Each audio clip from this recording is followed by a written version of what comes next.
Good evening, everyone. All right, I'll try it again. Good evening, everyone. Thank you. It's good to be at this Black Excellence All Black Gala. I'm Pastor Lamont Phillips, and I'm here to lead you in prayer. Will you bow your heads with me? Father, we are grateful and we are thankful for all of your blessings. We are thankful that you have brought us thus far. Father, you have kept us in the land of the living, and we're here to do your will. I pray now that your choicest blessings would rest upon us. Let this be a wonderful occasion of celebration, and let your hand of protection continue to be upon us. This I ask in the matchless name of Jesus. Thank God, and amen. I want to welcome everyone to the 9th Annual All Black Gala at Cal State Monterey Bay. My name is Matthew Sanders. And I'm DJ Thornton. And we'll be your host.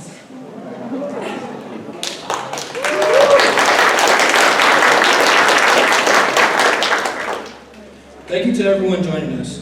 Your presence demonstrates your commitment to our on and off campus community. We are extremely excited to have you all here today. The All Black Gala Committee put together an incredible program for you. To get us started, we ask if you are able to please stand for the national anthem performed by the Monterey High School Color Guard. The Black National Anthem will immediately follow, so please continue to stand.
Thank you, and give it up again for the Monterey High School.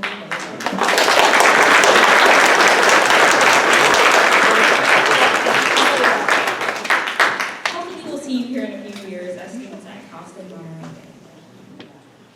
We will now hear a rendition of the Black National Anthem by two of our student leaders, Sky Everett and Latasha Lee.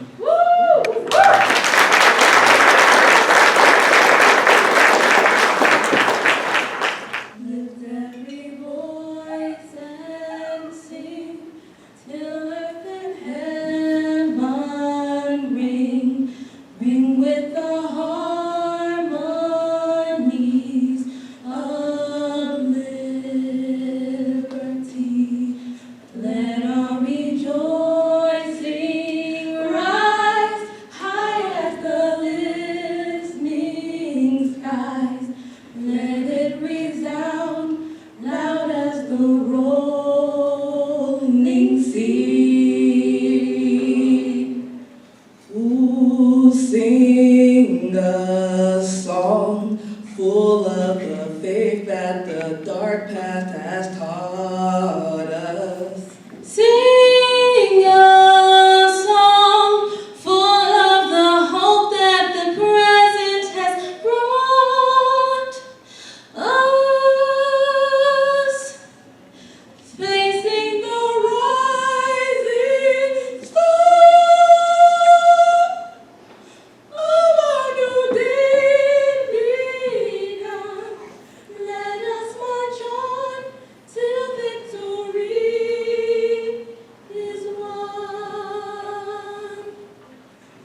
give a big welcome to everyone to the 2025 All Black Gala, celebrating Black history and the immense diversity and complexity of Black culture, brilliance, and lived experiences. This year's keynote speaker will reflect on Black life, challenge narratives that diminish and erase Black contributions to society, and offer a powerful reflection on resilience and brilliance of Black life. As we reflect on our own experience, we would like to share a little bit about ourselves and our own educational journey here at Monterey Bay. Once again, my name is Matthew Sanders, and I'm a business major focusing on management, and I'm going to be the first person to graduate with a bachelor's degree in 2026. First in my family, excuse me. I'm originally from down south, from a little big city called Monterey, and bounced around NorCal before I landed here. Even though this is only my second semester on campus, I've been challenging myself to step out of my comfort zone, become a leader, and develop my skills to a higher level. Since stepping foot on campus, I've been working at the Helen Rucker Center for Black Excellence, helping set up events, DJing, and making sure everyone knows when and where to find a good time. And if my name slipped past you, my name is DJ Thornton. I'm a third-year Humanities and Communications major here at CSU Monterey Bay, and I'm originally from Southern California. Shout out to the IE! But you might have seen me in various roles around campus. It's my second year in a program called College Core that partners with service learning to help our local communities. I'm also a writing tutor at the CLC. Shout out to Barbara and Sky, who are also some of our Black tutors at the CLC. And you also will probably know me as your VSU president.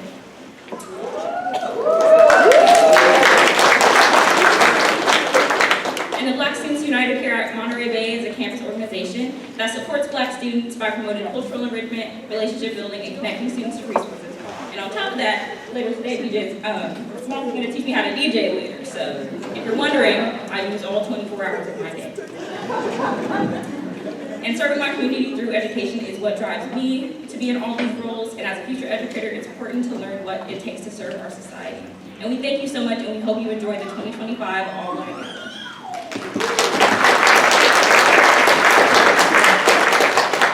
And now we will transition to the land and labor acknowledgement. We will begin with the land acknowledgement. Cal State University, Monterey Bay resides on the indigenous homeland of the Amundsen, Esselen, Ohlone, Rumsen, and Salinan people and territories.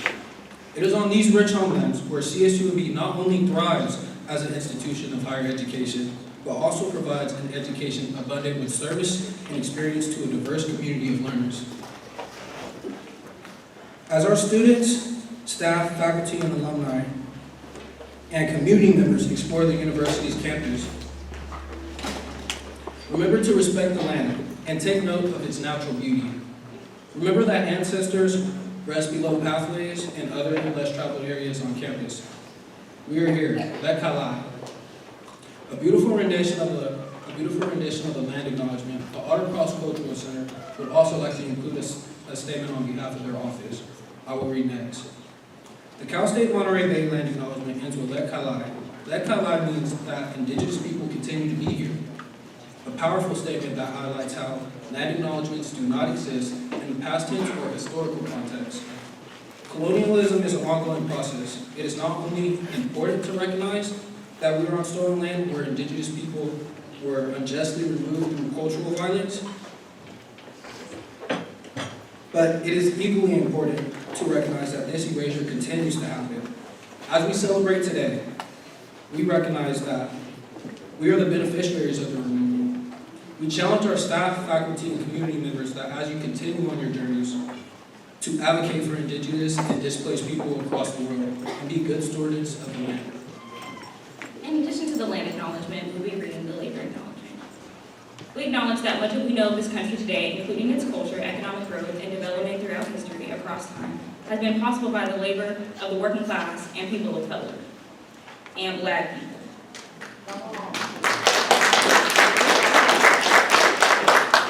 In particular, we highlight the labor of enslaved Africans and their descendants, those who many of us call our ancestors. We acknowledge our debt to enslaved people and recognize their labor and suffering in building the infrastructure of a nation that, through current policies, continues to erase their contributions from our history books. We acknowledge that their humanity and contributions to establishing this nation.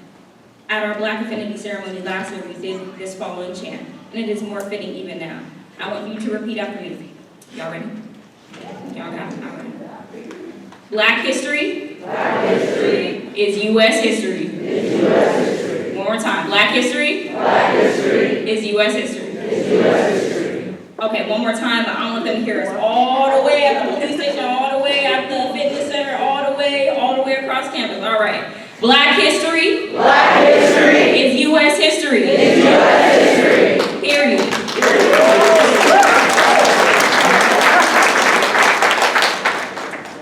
As we acknowledge unseen labor, we also want to thank those who are working our event, the cooks, the hospitality, the tech team, the student staff, our volunteers, the faculty, and everybody who has made this possible. Please give a round of applause as this is a labor.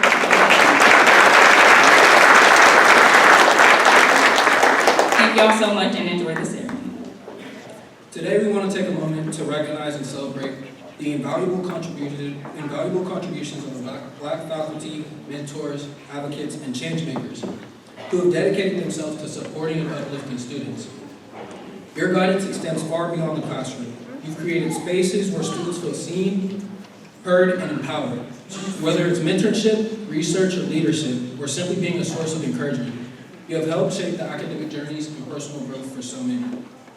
Your unwavering commitment to fostering equity, amplifying Black voices, and advocating for student success does not go unnoticed.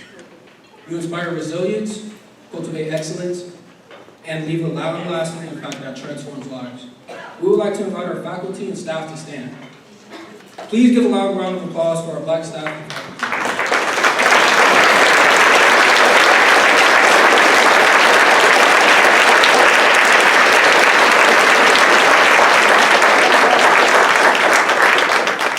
It is with great honor that we introduce our next speaker, Cal State Monterey Bay Vice President of Enrollment Management and Student Affairs, Dr. Ben Corpus. Dr. Corpus is a passionate student advocate and has designed and built institutional capacity through pioneering student affairs and enrollment marketing approaches. Dr. Corpus has hit the ground running here at Cal State Monterey Bay, as he has made inclusive excellence as a priority. This past year, CSUMB's Black first-year enrollment jumped from 48 students to 72 students, which is a 50% increase. This is an example of Dr. Corpus's commitment to student success. Please give a warm welcome to Dr. Corpus.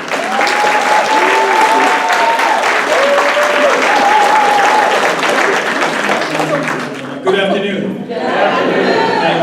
Thank you so much. How wonderful are they? Matthew and DJ, big round of applause for them. I'm thrilled to be here, and I don't want to take too much time, but I do want to provide some remarks.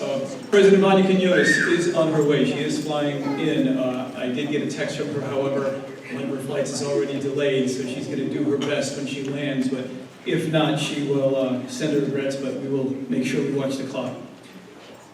So now I've been at CSUMB now for 19 months, and I have been inspired by the devotion, the energy, and the focus of our students and our colleagues. Some of you have just been recognized on the many things that we have to do at this institution, but also for Black excellence. I had a delightful meeting just about a month ago with Denise Calvin, as well as Mrs. Helen Rucker, just about a month ago, I believe, and we talked about the good work that's going on at the Helen Rucker Center. And I'm very grateful and thankful for your leadership and your work, Ms. Rucker, and thank you for all you do for this community and this university.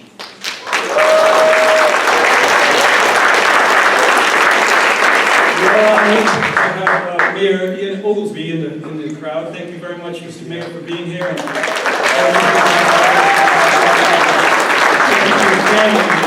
without their support, I can't imagine how you do this job, so thank you to the family that you have over there. I also must thank, it would be remiss of me to not thank, but we must, the committee that put a lot of this together.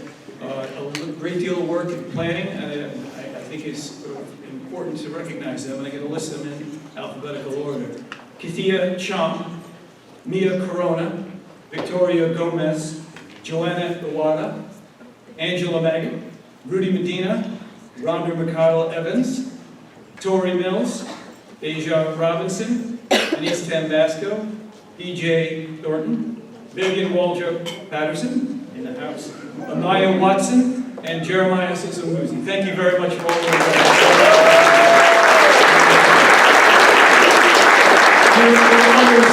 put this event together.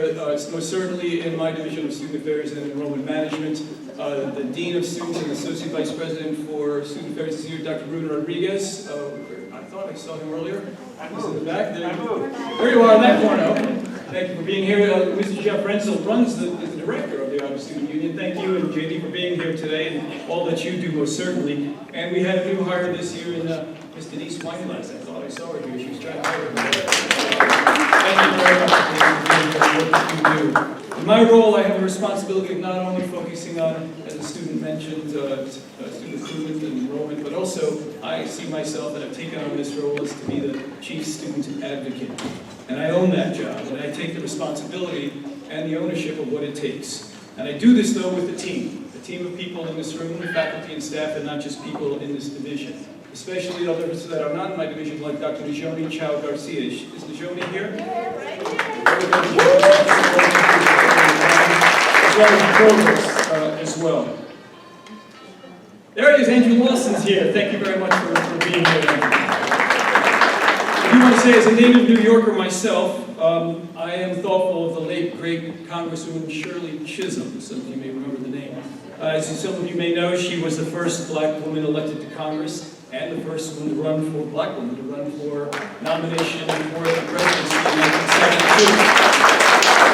1972. In town, and she said something, she said a lot of things actually, and one of the things though she said that always I take to heart is I've never cared too much about what people have to say.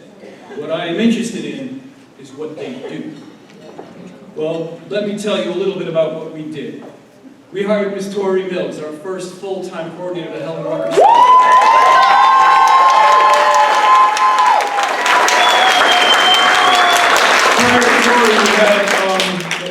We didn't have full-time funding. We had part-time folks who did a lot of great work, and we stand on their shoulders, but I'm thrilled that we have a full-time person that's permanent now and a great individual. We just hired Ms. Jamie Booth as a diversity recruiter.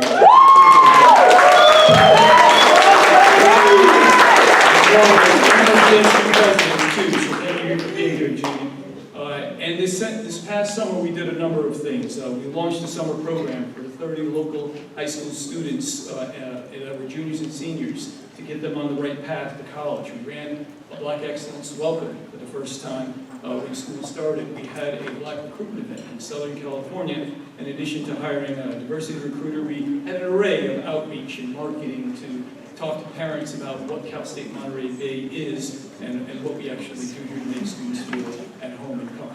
And the work paid off. As the students had mentioned, we had the highest incoming black student class in the past 13 years, an increase of actually 81% when you include transfer students, which is wonderful. But it doesn't stop there. It's all about also student success, right? We have to make sure our students are successful once they arrive. And we've done a number of different activities. Persistence, advising, we make sure we provided mentoring out of the Mandela Mentoring Center, and make sure we have career development and career services. And what we do in the Helen Rucker Center all makes a difference. And I'm happy to tell you that persistence and student success is an important metric for us.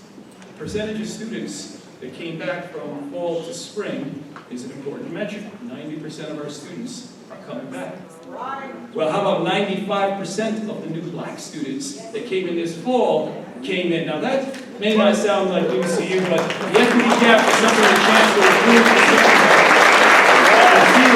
for the entire population is attributable to the work that goes on for the faculty and staff here. And I have to give another shout out to the Yashika lady, as well as Dr. Michelle Mayo, because the freshman seminar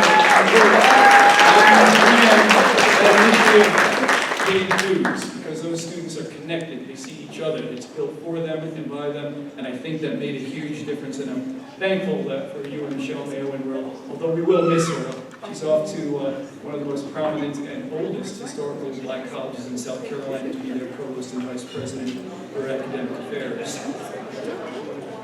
I want to say this though, I want to be very clear. on something. We at this institution are committed to Black excellence at Cal State Monterey Bay.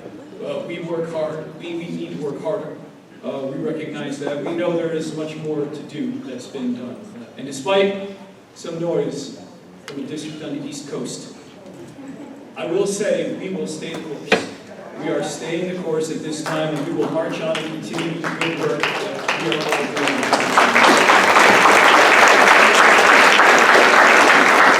We are thrilled to have 650 admitted Black students that are freshmen and transfers for this coming fall. And it is a tough thing to try to land them here. It's a competitive and fierce market out there. They've got a lot of choices, but I think this is a wonderful place. When you think about high school students today, a lot of them are searching for a sense of purpose. They've been through the pandemic at critical points in their development. They've been through a social media epidemic, which has forced them into isolation and prevented a future narrative of self. We see this. We are concerned about it, and many of our students are wondering if there is relief. And some of them are not even recognizing the condition that they may be suffering from, and that might be chronic loneliness. And we're all here, though, and we see this. We all see this. But thankfully, this is a place where we recognize the connective tissue that is so important, and we act on that. And that's so important to our fabric, and that's so important to us not being Big U, and especially for our Black students, especially now, so that they understand those connections aren't just important in college, but well beyond life. And you are part of that community. Your connection with our students that are coming in and the students that are here now could not be more important. Well, I am so thankful and appreciative of your donations. The donation of your time and service to connect with our students is equally important. And I ask for you to help with that, and I'm very pleased if I can get you to do a little bit more in connecting with our students. I would be most appreciative. In fact, I'm grateful that Mr. Lyndon Tarver, as our county president of the NAACP, is here, and he has agreed to reach out to the parents of our newly admitted students by sending them a letter, and I'm very appreciative, Lyndon. Thank you so much. I'll just close by saying advancement happens over time, and in our time, much has happened. With every era, there are defining moments, some filled with triumph, but never without challenge. But through perseverance, through resilience, and the strength of our community, we continue to advance. And it is that we teach our students, and it is that we do so by example as well. While these may seem, and actually are, difficult times, they are also in the grand arc of an imperfect American life story. It is just a moment. And in this moment, fueled by the power of the people in this room, with the hope and the faith that our students place in us, and our collective commitment to pressing forward, we will advance. We will push beyond this moment and into a future that advances our communities, our university, and most importantly, our university students towards a higher and better tomorrow that is just. I mentioned Congresswoman Chisholm earlier, first Black woman to run for president. Now let me mention the most recent, certainly not the last, right, Tori? Not the last. Kamala Harris.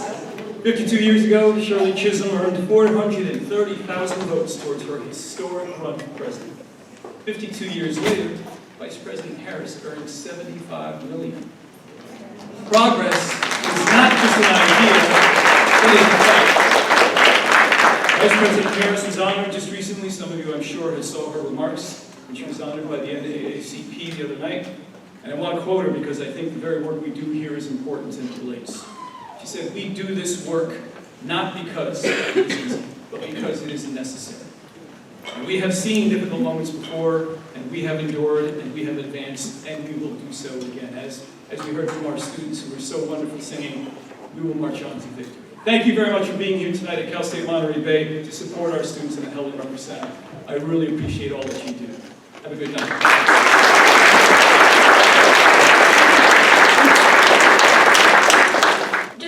Mindful that this event is a fundraiser. We want to thank you for spending your time and hopefully your money here celebrating Black excellence today. So on your table there should be some envelopes and along with a QR code, and those are places that you can donate if you would like to. You might ask yourself, where do all these funds go?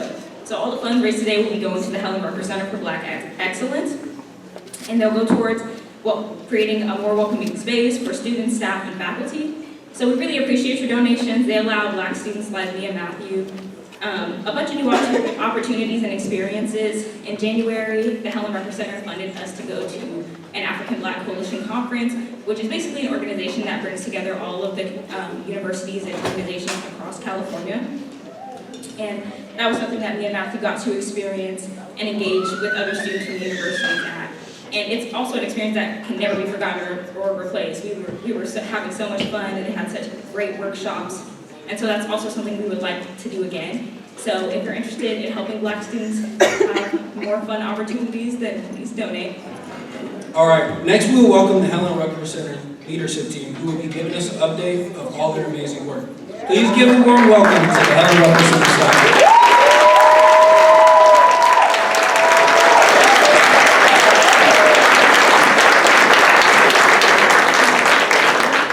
Good afternoon, everyone. So my name is Tori Mills. I am the Affinity Centers Coordinator and also the lead for the Helen Rucker Center for Black Excellence.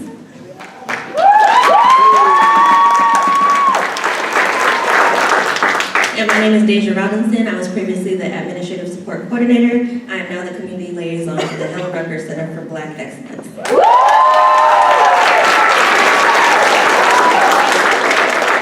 So many of you know the Helen Rucker Center is an affinity space that welcomes Black students on campus to make them feel like they have a home away from home. And so our faculty staff do their best to make sure that the students feel welcome, they feel connected, whether that's on campus events, to the community, and just with each other. And so previously, we have hosted different events like the Welcome Back Barbecue, where we promote, support, and uplift local Black businesses and connect with our community. We've had a lot of different attendees in attendance. A lot of you are here that attended that event. And we're just here to make sure that our students here feel like they can come to us, that they can relate with us, and that when they leave, that they'll leave better than they came. So something that we are extremely excited to support on our campus is the African Heritage Research Collaborative. These students are brilliant. They do research amongst different films and different data that supports their experience here on campus at CSUMB. We also have the Mandela Mentor Program, and if you are a part of that program, can you please stand? Whether you're faculty, staff, or student.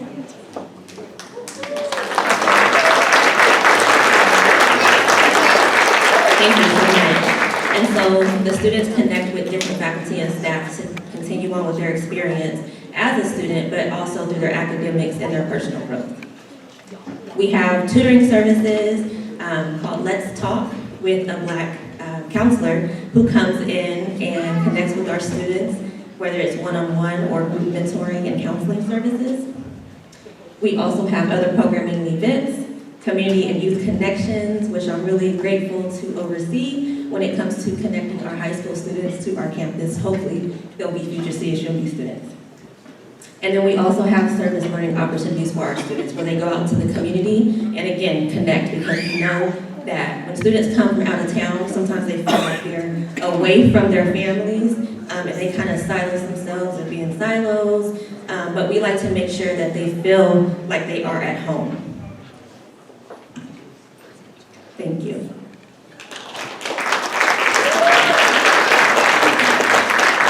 So I'm going to talk about some of the new things that we brought to the center since I started in October. I would like to start off saying that I was born and raised in San Francisco, California, so a little bit different of a population than Seaside, but I do understand what it means to be in a city that was once a lot more Black and is now gentrified. I also understand what it's like to be on a campus where you don't see a lot of people that look like you. I went to UC Riverside, and one of the main reasons that I graduated and that I'm as successful as I am today is because I had a thriving Black resource center, a Black resource center that had that has a history of over 50 years, fully staffed. So this is something that is a dream to me, being in this position. I'm super excited to be here. I'm super excited to have accomplished everything that I've accomplished so far and to do more next year.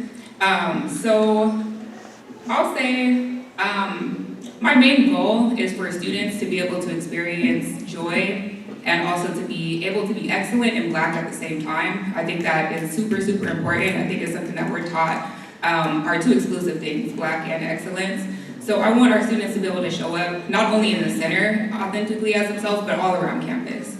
And with that, I believe promoting visibility is super important. So I'm not sure if any of you guys were able to attend the Black History Month Otter Thursday, where we had the drum line come out and the dancers, we had t-shirts. But that's one of the first times that this campus has ever done anything that public for Black History Month. And that's something that I plan to continue to do.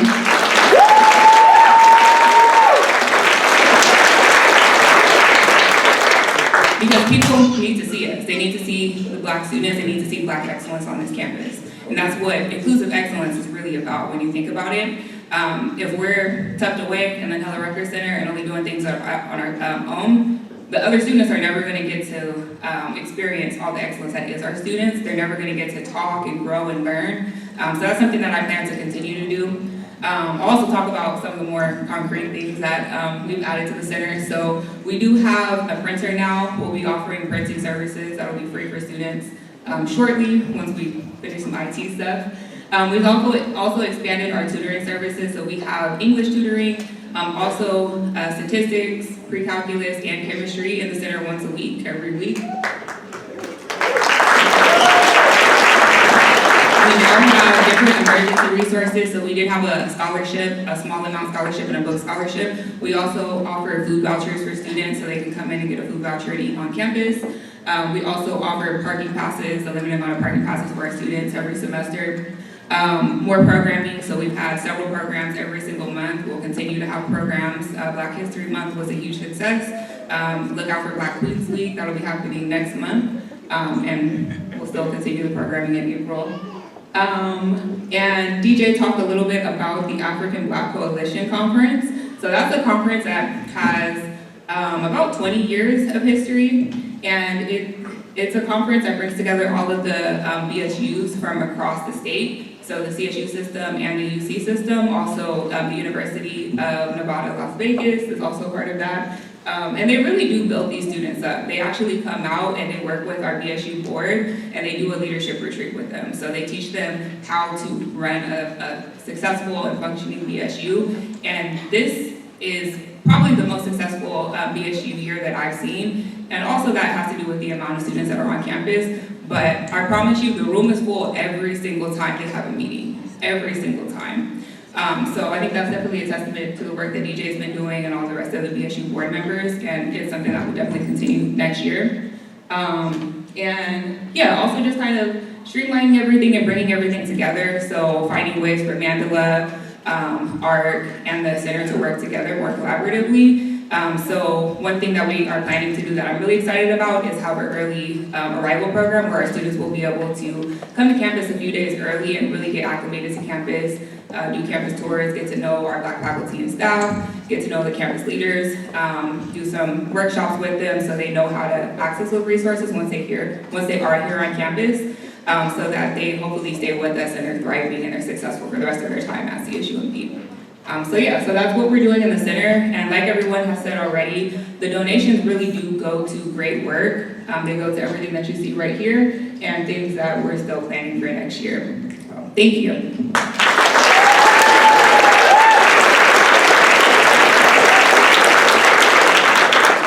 And before we step off, I just want to make sure that everyone just says hi to Mrs. Rucker, because she is in this building, and it's not often that we're able to name a center after someone who is still living, who has planted their feet in the ground in the center, and who has made sure that our community knows that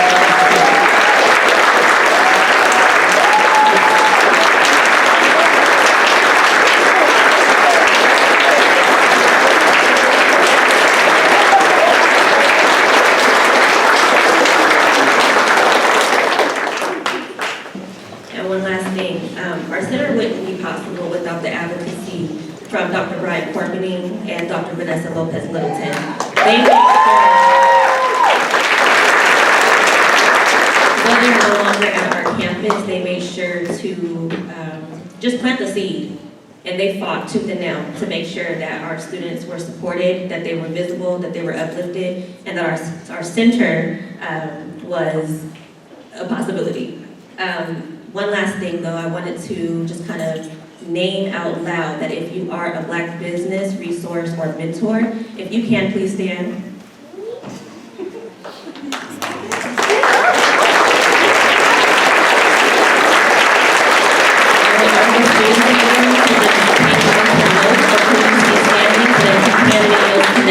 Across campus and in this room, because it's not often that you're going to come across a filled room with Black mentors, businesses, ownership. And so students, please take note of those who you see standing in this room. Thank you.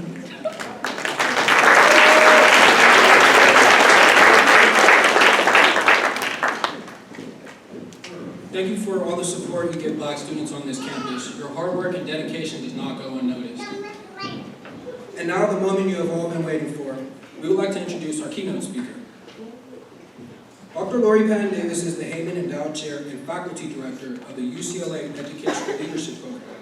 Dr. Patton Davis is one of the most highly respected, accomplished, and influential scholars in the field of higher education.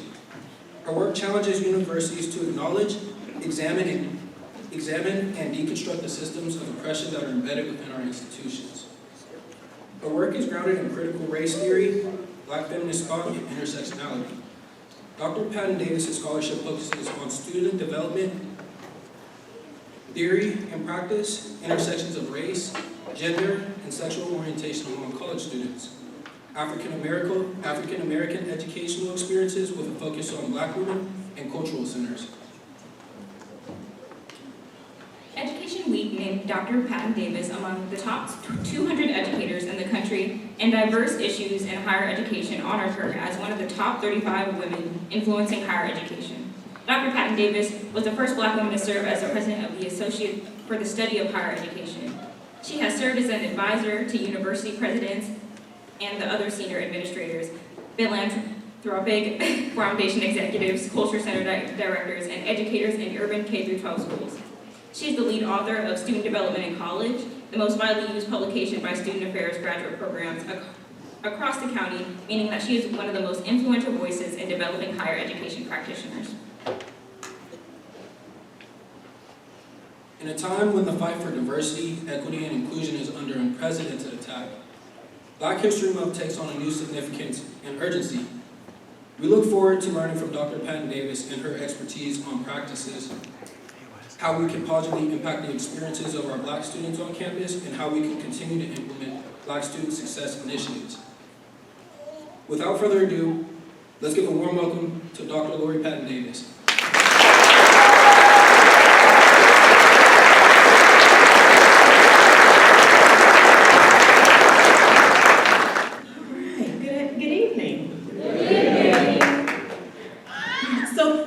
I want to begin by thanking our MCs, thanking them for the introduction. I am so appreciative of having the invitation to come and keynote this event. So I appreciate the entire planning team for the calls and for helping me to understand the context of the campus. And last but not least, thanks to all of you for being here. And actually, there is another person. I want to give a shout out to my cousin, who came to hear me speak this evening. So the title of my presentation is Black History Month Dead, Reflections on Black Life in the Anti-DEI Era. And so I want to be fully transparent today and just simply say preparation for this talk was incredibly challenging. And as I always do, I spend a lot of time in contemplation. But to know me is to also understand that I walk around with the soundtrack in my head, right? And there's a playlist and it's always organized based upon how I feel, right? So indulge me a little bit, and I want to tell you how this soundtrack works in my head and how it led me to Carter G. Woodson's book, The Miseducation of the Negro. So I consider myself a part of Team 92%. And so I was, so like many folks, I was disappointed in the election results, and I made a concerted effort, like so many people, to prioritize my well-being and really let go of the idea of rooting for a country that time and time again refuses to root for me. And so one of the things that helped me sort of let it go was listening to my girl Jill Scott, right? And so Jill has a song called Let It Be, and hopefully this works. Rudy, I'm gonna get you if this sound don't work. I don't, it should be playing right now. Let me see. Nope. That's all right. But, so, it was the first song, so let it be. So I let it go. I'm like, this thing just happened, right? The election is over. But then I started scrolling my social media. And I got sucked into the rabbit hole of content, right? Because everybody is an expert and has a hot take on social media. And so by the time the 50th executive order was signed, I was done, right? So at that point, I'm listening to Melly Mel and Grandmaster Flash and the Furious Five. You know the lyrics, don't push me, right? So that's kind of where I was for a while. But the next song, and I hope this isn't, I feel like it's frozen.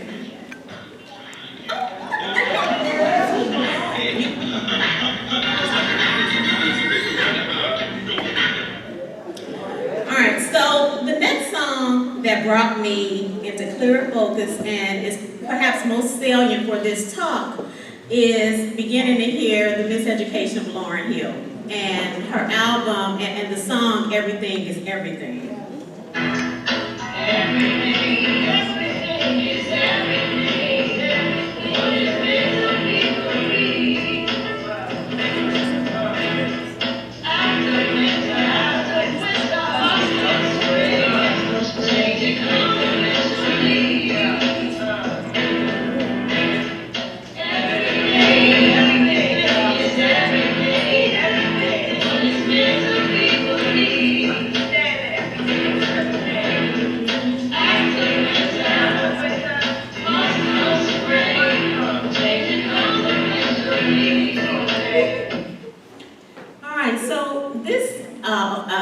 Album earned her 5 Grammys, right, including Album of the Year, and she became the first woman in the country to ever do so. And it was this song and ultimately her album that served as the inspiration for me to revisit the Miseducation of the Negro. And this book was also the inspiration for her album.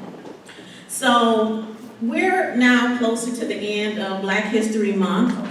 And we're presented with a reminder of a man who was an intellectual giant. So Carter G. Woodson was by no means a basic scholar. He poured his heart and soul into his work, and he showed an undeniable love and appreciation of Black people and our histories. And he was committed to writing and translating our stories, and there was a commitment to truth-telling at its deepest level. So he established Negro History Week in 1926, and he generated this idea not simply to do celebration, but it was about centering Black history and telling about our contributions, and keeping in mind at the time, he had already established the Association for the Study of African American Life and History, and that organization sort of served as the container, right? So they're creating these different themes, and they're sending out information to schools and communities, and you ultimately see the development and growth of Negro history clubs. So in essence, this was about a massive effort to see the growth and people's understanding and knowledge of Black history. And so there are a couple of observations that I think are worth noting. One is that he did this work and he didn't ask for permission. He had a plan. He had a container, so he had an organization or a starting point. And he had Black excellence at the center. And so as long as Black excellence exists, Black history will never die. Black history documents Black excellence, and so why the big push for Black history? If you read The Miseducation of Negro, it's instructive and as relevant today as it was when it was published in 1933. So if we think about what was happening in 1933, President Roosevelt is in office and he is introducing the largest federal DEI program at the time called the New Deal. And so we have that, and then on the other end we see the rise of Hitler in Germany, right? And so similar to the 1930s, there's the spread of misinformation, the criminalization of populations, the privileging of big business, the creation of divisive rhetoric, and all of these markers are a sign of miseducation at a national and global level. So we've always lived in an anti-DEI era. We may not have called it that, but the circumstances don't lie. So I want to have us think a little bit about the salient themes that I found in his work, and I feel like every time I read it, I realize something else. But there are 4 pieces that I think are important for today. One, he talks about nobodiness in the curriculum and emphasizes how Black invisibility and anti-Blackness is baked into the curriculum. And that it's rooted in teaching Black inferiority, not just to Black people, but to all people. So Woodson is famously quoted as saying, if you can control a man's thinking, you don't have to worry about his action. When you determine what a man shall think, you don't have to concern yourself about what he'll do. If you make a man feel that he is inferior, you don't have to compel him to accept an inferior status, for he will seek it himself. If you make a man think that he is justly an outcast, you don't have to order him to the back door. He'll go without being told. And if there's no back door, his very nature will demand one. So he's talking about Black history and our experiences being purposefully absent in the curriculum except to condemn or pity Black people or to treat us as a non-entity. The second point, he talks about the classroom as a tool of control and violence. And he likened this predicament of nobodiness to lynching and argued the schoolhouses were spaces where these lynchings occurred. He stated, to handicap a student by teaching him that his Black face is a curse and that his struggle to change his condition is hopeless is the worst sort of lynching. There would be no lynching if it did not start in the schoolroom. Why not exploit, enslave, or exterminate a class that everybody is taught to regard as inferior? The third point he draws us to is this suppression of hope. And he remarks about white people who wanted to suppress the hopes and dreams of Black people. And he called them supervisors of the conduct of Negroes, right? There's a lot of supervisors, right? We can't barbecue, can't shop, there's a lot of supervisors, right? And so he noted their efforts to prevent Black people from learning the truth because it would make them unruly or ambitious to be free. So this suppression of freedom was purposeful and it was manufactured, and it taught white superiority to ensure Black people would always feel inferior. And this suppression occurred through political power and exclusion, so suppression of the vote, and also crushing Black genius. So think about all of the inventions and all of the creativity that Black people were engaging in, but a white person got the credit, right? The fourth and final point that he makes, and I think that resonates, is this idea about white supremacy as a distraction. So he talked about this distraction used to keep Black people occupied on issues that would advance us, right? So he gives the example of, and you all know this, the big debate between Du Bois and Booker T. Washington around, do Black people need industrial education or do we need a classical education? And Woodson's sentiment is that we need both, right? This is just a distraction. He also talked about representation as a distraction and how white people would make plans behind closed doors, but then create an advisory board and invite 1 or 2 Black people to come and represent that idea to other Black people. And that these 1 or 2 folks in these positions were doing Negro jobs at the time. I guess they're called Black jobs today. So the distraction was meant to prevent our fight for real justice and equity. And so if we take these facets of miseducation, what becomes clear is that Woodson's concerns reflect our present day miseducation. And again, it's not simply miseducation of Black people, but miseducation of all people. And this miseducation occurs in the form of book bans to prevent any perspective that might expand how we think about Black history, racial issues, LGBTQ issues, and so on. Revisionist histories, right? The slaves were happy, right? Toppling of DEI through executive orders, and more recently, dear colleague letters, which are rampant distraction, right? So Toni Morrison talks about, and she reminded us that the function of racism is distraction, right? It keeps us from doing our work, and it keeps us explaining over and over again our reason for being.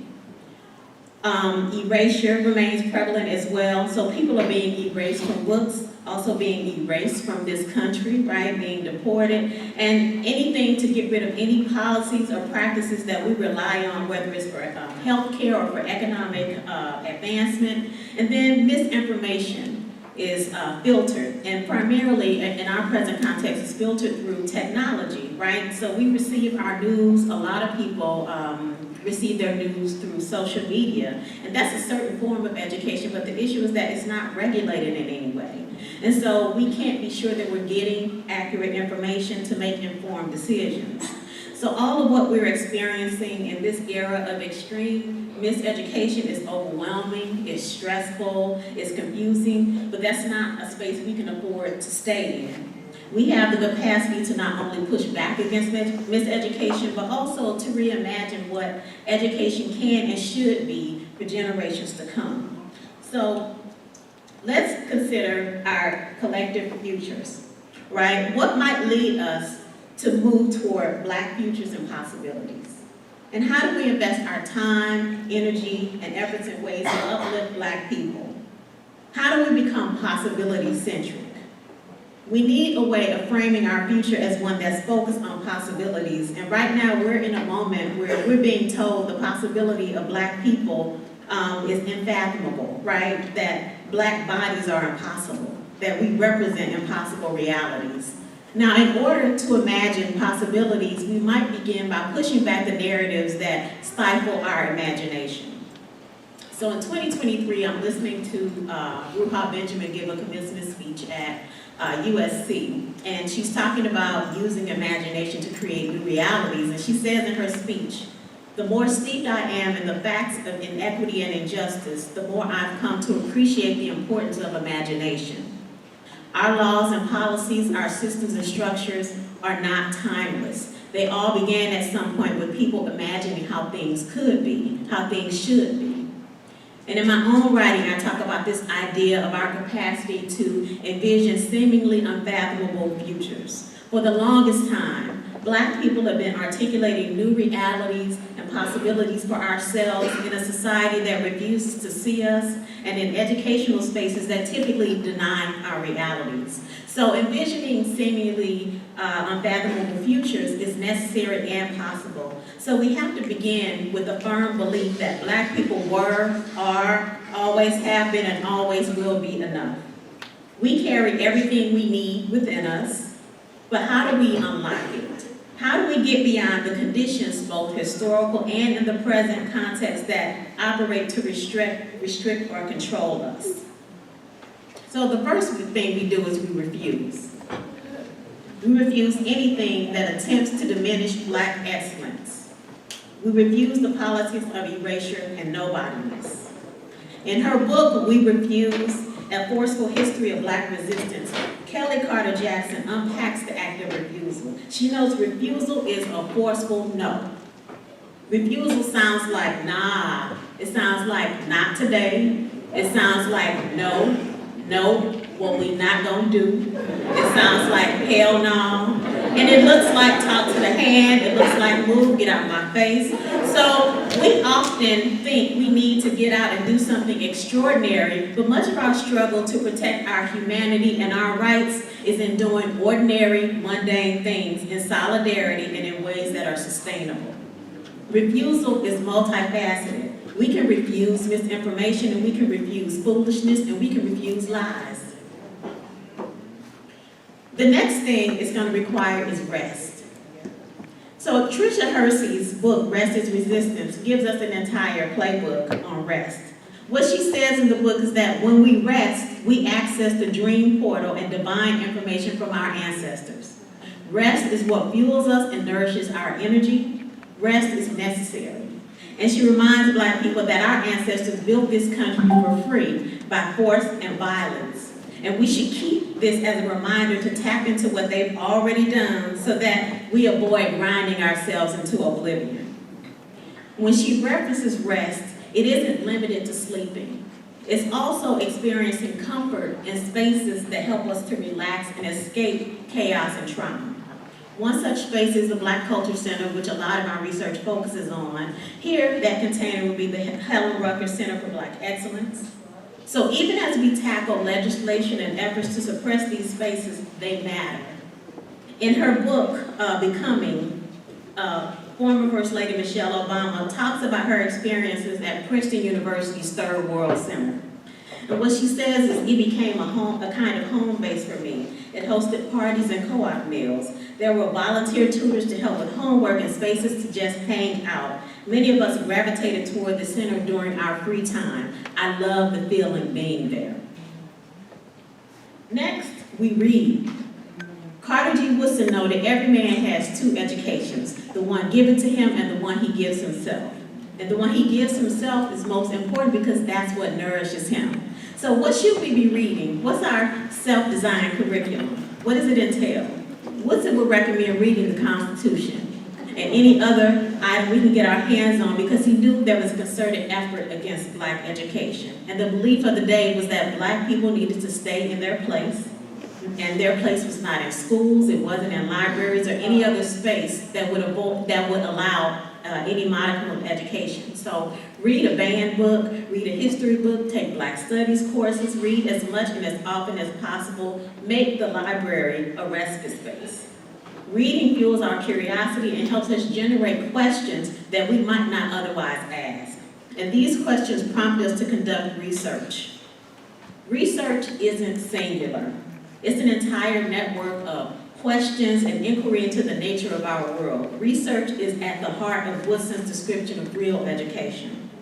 Black people come from a legacy of researchers. And I'm reminded of my late father who didn't attend college. He enrolled in the Army and later the Air Force, and he was an astute researcher, ensuring my sisters and I had access to information, a whole volume of encyclopedias, books, music, etc. His green thumb was self-taught. His elevated style of preparing meals was self-taught. The way he managed our home was self-taught, and he passed it on to us. So you don't need an advanced degree to do research. We, as Black people, will say of ourselves, as we've done for centuries with or without degrees, when we can ask deeper questions about the purpose of our research and how it contributes to Black liberation. We can also let go of narratives designed to push us apart, narratives that promote division and individualism instead of solidarity. So by letting go, I mean we relinquish, and there's power in relinquishing detrimental ideologies that don't serve us.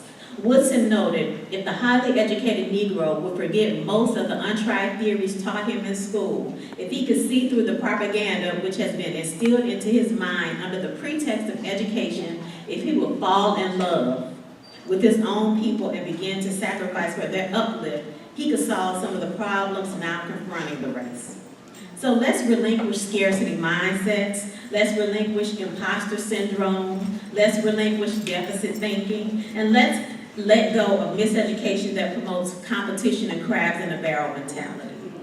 When we let go, we make space to reconnect with one another. Our humanity is tied to connections with one another. But we're experiencing an era where our disagreements and divergent philosophies result in disconnections. Woodson remarked about how we love those who agree with us and shun those who don't. And this kind of posturing disconnects us. One of the biggest debates swirling right now is how we'll organize and who will lead. And to the question of organizing, he stated that we needed to pool our resources and we needed to abandon the idea of leadership. He said we need workers, not leaders. Our work needs to focus on how we retain Black students on this campus and sustain Black communities in this city. And this relies on deep connections and an emphasis on building networks that allow us to connect and retain one another. Next, we remember. So beyond reconnecting, it's so important to remember and understand history. We have to remember that the same tactics being used to prevent our ancestors from learning to read and write are still used to prevent and limit our access to information and to misinform us and to prevent our progress. And so we need to be talking with elders and gleaning their wisdom. There needs to be a whole life history on Helen Rucker, so if it hasn't happened, it needs to happen. We need to be recording their stories, and we need to be sharing those stories and gleaning lessons. They are models of Black excellence. So how many of you can remember Ebony and Jet magazines in print and what it felt like, right? So what it felt like to flip through those pages as they documented Black life in America. These magazines were not simply there to entertain us, but also to educate and allow us to witness Black excellence in full view. And it gave us something to store in our memory. These images and articles presented robust narratives about Black people and served as a compass for our community across the spectrum of education, art, politics, sports, you name it. So we need to see this kind of information. Black students need to be exposed to this information and to be able to access it for their own validation. And we need to share this information within and beyond the walls of the university, right? When we remember our past, write about it and tell it, we are basically addressing miseducation and reaching back to usher in future generations to come. The larger campus community needs to bear witness and learn about and understand Black life and culture because they too have suffered miseducation about us. So we have to focus on remembering and centering Black education as consequential to the life of our community and campuses. And next we need to think about remedy. We need to generate action-oriented solutions. I'm reminded here of the story of Rebecca Crumpler. She was the first Black woman to earn an MD, and I learned about her work by listening to the 1619 Project podcast, right? And so she's doing her work in the 1800s, and at the time there's like 54,000 doctors, and of the 54,000 doctors, 300 are women, and she's the one Black woman. And what she did was she spent her life taking care of Black people. She wrote an entire book to teach Black people how to take care of themselves because they weren't able to access health care.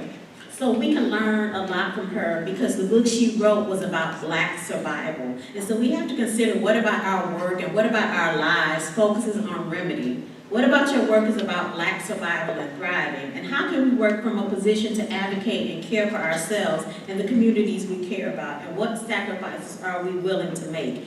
Every effort, big or small, matters. Next, we redefine, and I only got a few more of these reads, but listen, I'm on a roll. Okay, so for many, Black excellence signifies the numerous accomplishments of Black people, and it describes achievements in the face of adversity or when people become the first to do something, so the first Black president, first Black first lady, whatever. So indeed, Woodson was adamant that we find ways to be educated about these contributions. However, an undertone of Black excellence suggests proving our worthiness, right? That we are talented, intelligent, creative, genius, all while dealing with baseless ideologies about our supposed intellectual inferiority. This definition alone is too limiting and suggests our excellence is only relevant toward a broader appeal to the white gaze. But if we were to redefine Black excellence, I would describe it as the capacity and the audacity to perform everyday Blackness. To be unapologetically Black and move through life unbothered by how our lives and our bodies and our humanity has been positioned as problems that need to be solved. Black excellence isn't just present when we accomplish some amazing feat. Black excellence to me is the sheer act of daring to be Black in a world that refuses to acknowledge us. To walk in our Blackness is an inherently political act of resistance. Black excellence is resisting and existing, particularly in the face of white mediocrity and white supremacy. Black excellence embraces multiple forms of living Blackness. By this I mean that Blackness is expansive enough to embrace trans and queer lives. Blackness is intergenerational. Blackness can hold the ratchet and the respectable. It can hold Blackness as it exists across the diaspora and across the globe. And even as I highlight Black excellence and speak about it, I'm also clear that Black excellence is Black joy. So more than anything, we need to rejoice.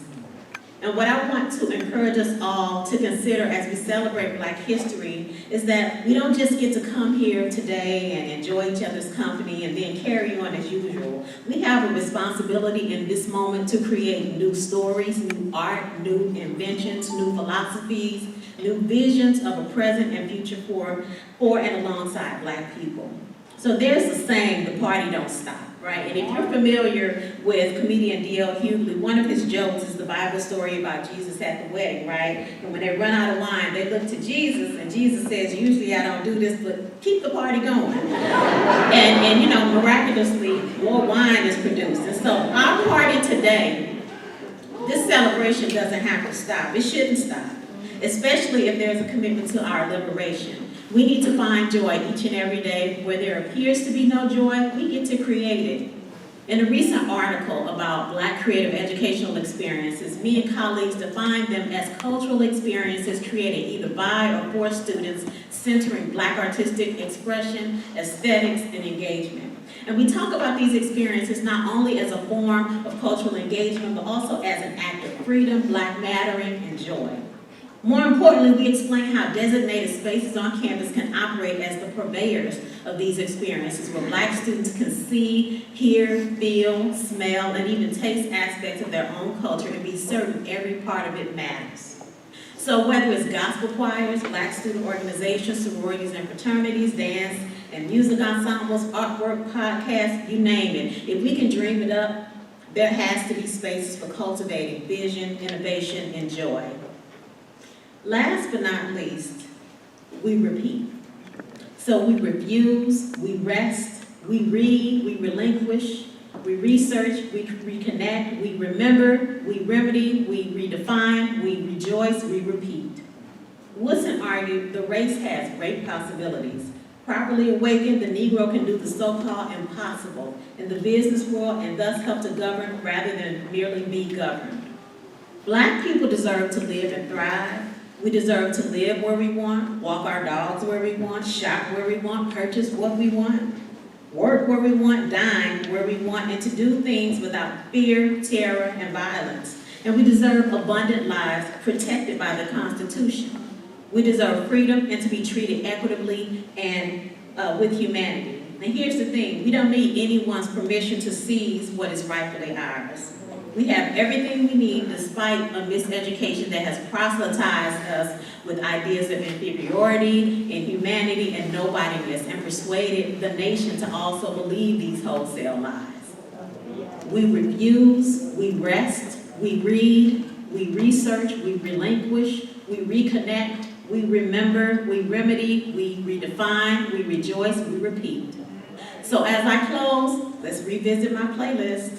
Yes. I'm committed to doing everything I shared, and I hope you will too. And while in the midst of doing it, get your soundtrack right.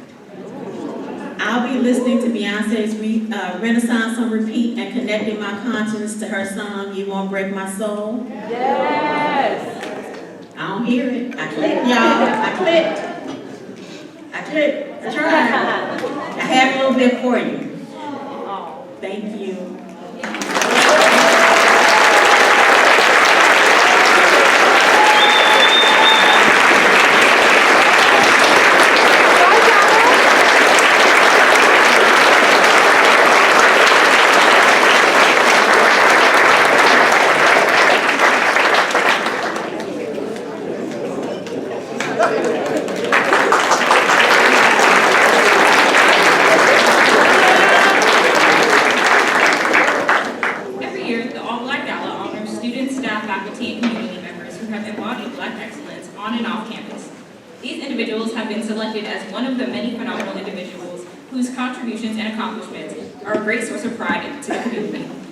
Representing our Student Leader Award winners. Recipients of this award are well-rounded leaders at Cal State Monterey Bay who are excelling academically and creating a positive change at our university.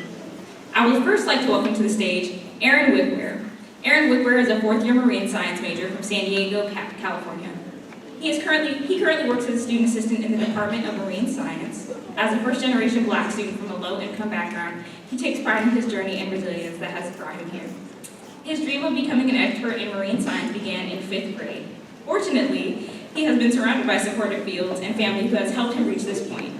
Aaron has interned at conservation sites such as Living Coast Discovery Center in San Diego, cared for wild sea otters at the Monterey Bay Aquarium, and spent a summer at the world-renowned Woods Hole Oceanographic Institution. Through these experiences, Aaron has had the honor of becoming both a McNair Scholar and a Partnership Education Program Scholar. Beyond research,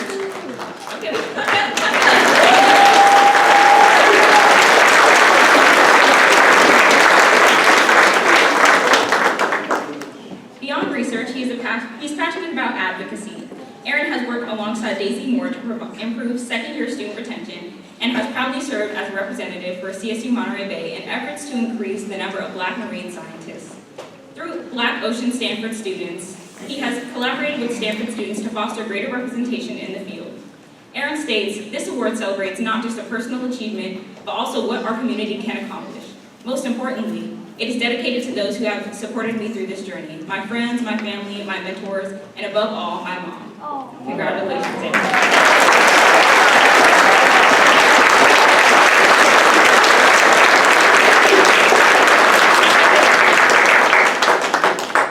I just want to say thank you all tonight. Or I guess this evening. I didn't have a speech planned for today, but I was told to say something for like 2 minutes, but I guess the only thing I really have to say is thank you for everyone who has believed in me. I mean, college is really hard, especially for people who come from difficult backgrounds and things like that. And I know that this community is really strong, super supportive, and has pushed us all through so much and has shown that we can accomplish amazing things together. So I just want to thank you all for that.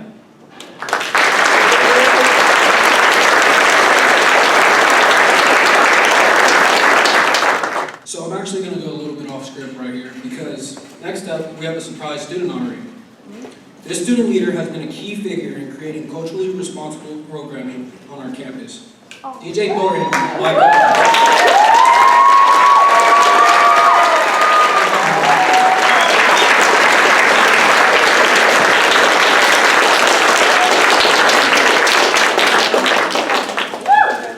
DJ Thornton is the president of Black Students United here on campus, where she promotes cultural enrichment, relationship building, and connecting students to resources.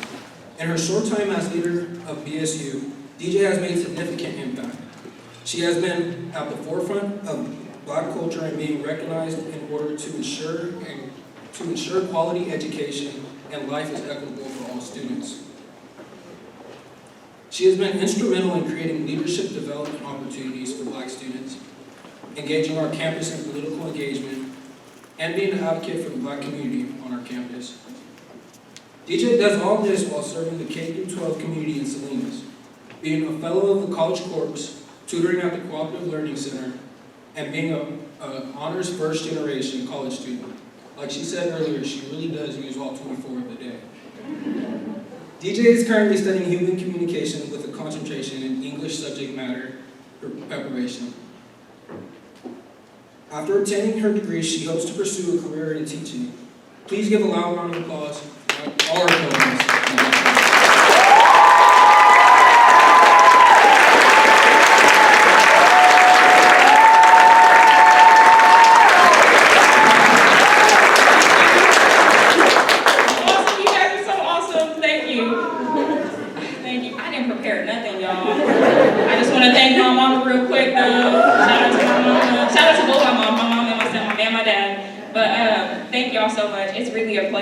Serving everybody at the school. I love serving my school. I love serving my community. I love you guys so much. Shout out to my friends and my family in the back. Thank you guys so much for showing up for me today.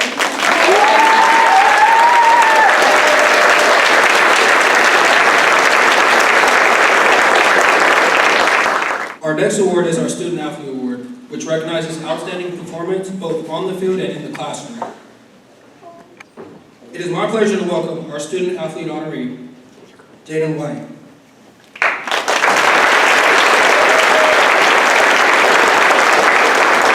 Jaden is originally from Monterey, California. She is the oldest of 3 children, and sports have always been a big part of her life, especially baseball. Her pops was a Major League Baseball coach for most of her childhood. Jaden was surrounded by baseball and built her love for the game very early on. She began playing softball when she was only 7 years old, and through sports has built some of the best friendships and moments. While softball has brought her so much joy, it also challenged her in ways she wasn't sure she can overcome. Jaden tore her ACL at the peak of recruiting. This devastating injury made her think, is all that hard work lost? She fought through some dark days to persevere and prove herself that she can come back. She is grateful that CSUMB recognized her for her potential and invested in her. She is a proud Otter. Through this experience, Jaden has become a strong advocate of mental health service for athletes. Jaden also shares that being a student athlete has been rewarding because not only does she get to compete at a high level, but she gets to work towards her humanities and communication degree. Since the fall of 2023, Jaden has maintained a 3.9 GPA.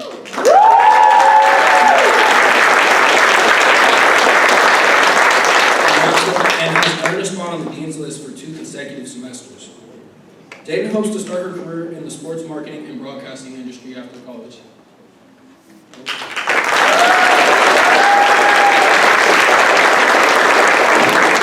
Hi, I just wanted to say thank you. I'm so honored and humbled to receive this award. Being a student athlete is very tough and it takes a lot of hard work and determination. But I just wanted to thank my family in the back and my coaches and my teammates for shaping me to be the person I am today and all the hard work that comes with it. Thank you.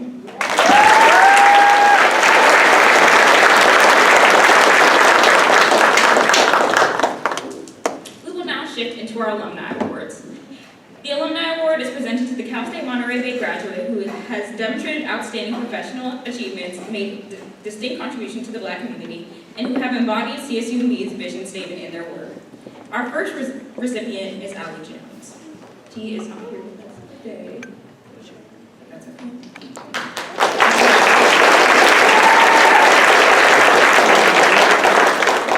Allie is a self-care advocate, writer, artist, and Creole mermaid. She believes that the best writing spaces are generated and embodied. Allie is deeply inspired by scholars like Bell Hooks, Ntozake Shange, June Jordan, and Gloria Anzaldua, As healing, she is the director and co-founder of Black Freighter Press, a revolutionary press committed to the exploration of liberation. Allie graduated with a bachelor's in cinematic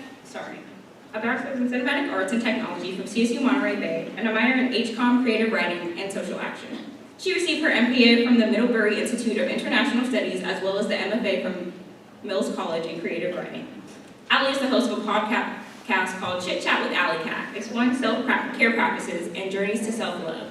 You can learn more about Allie by visiting her website for more at alliejones.com. So, yeah.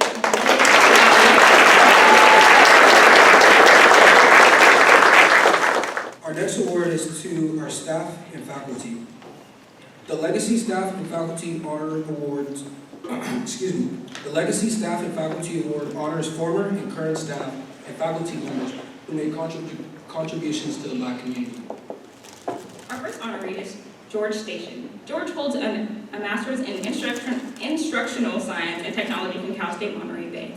Before his career here, he earned a bachelor's in science degree in physics from U.S. Naval Academy and completed master's in science coursework in nuclear weapons effects at the Naval Postgraduate School in Monterey, California. He is currently a faculty associate at the Center for Teaching, Learning, and Assessment, and a lecturer in the first-year seminar in liberal studies. His work allows him to continue his contributions to the campus community via local initiatives such as culturally relevant education at TLA. Over his 25 years at Cal State Monterey Bay, he has served the campus as college lecturer representative on numerous committees and task force, manifesting his interest in the role of technology, networks, and equity in teaching and learning at all levels. This activity opened doors to the CSU-wide projects and presentations with the Noyce Foundation and the CSU Summer Institute, as well as fulfilling work with the international groups of educators such as Digital Pedagogy Lab and the Midyear Festival.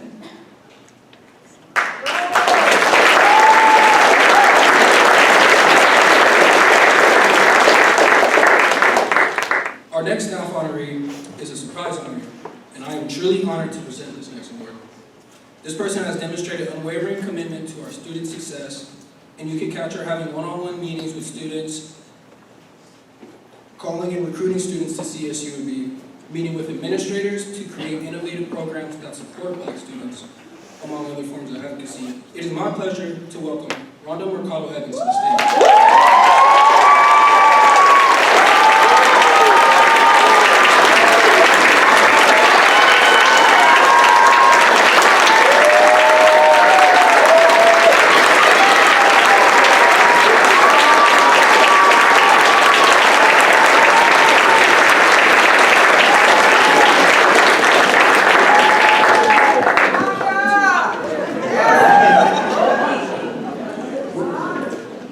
Rhonda serves as the Executive Director of the Center for Experiential Learning and Innovation here on campus.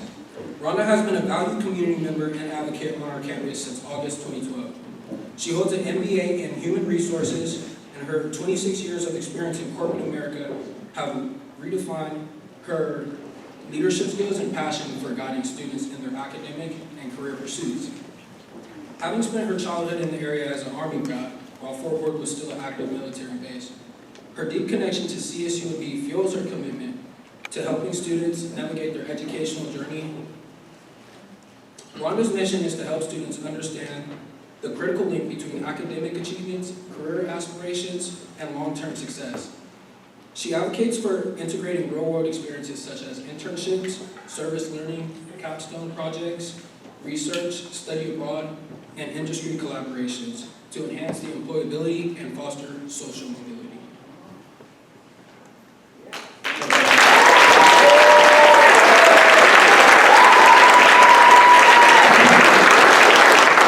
That's all true, what he just said. But you know, I am really blessed every day that I wake up, and the first thing I say is, Our Father, who art in heaven, thank you for allowing me to wake up today. Please continue to place me where I can be of your purpose. And he placed me here. He placed me here at CSUMB. I simply love working with each and every one of the students. I love it's a new university, and there's challenges and wins. I love that. I love every person that I work with, even those that don't like me. But most of all, I love it is because this is where my father served. I'm in the military, and the military left something for us to continue as a university to carry on. I have family that's lived here all their life and still living here. My mother and father have just passed. But I want to be able to have people that come through CSU and be an example of how proud we are that this was first a military base. And a lot of our ancestors served here, so thank you. Thank you for this award. I didn't know I would not have allowed you to do this. Thank you so much.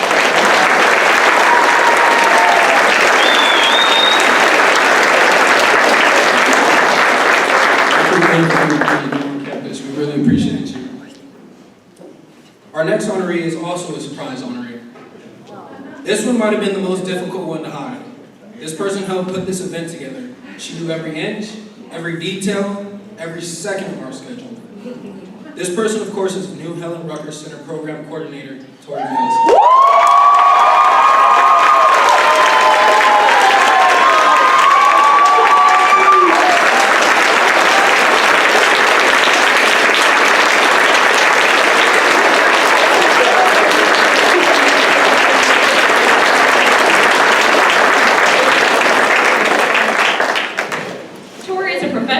Who dedicates her time, efforts towards fighting equity, justice, and inclusion. She graduated from the UC Riverside, where she was a student leader heavily involved in the Black Cultural Center and its efforts to create a welcoming campus for Black students. Her commitment to fighting against racism and injustice began when she was in high school in her hometown of San Francisco. She became involved in leadership positions with different organizations that fight for equity and inclusion as a teenager and has continued that work. She now serves as one of our leaders. So give it up one more time.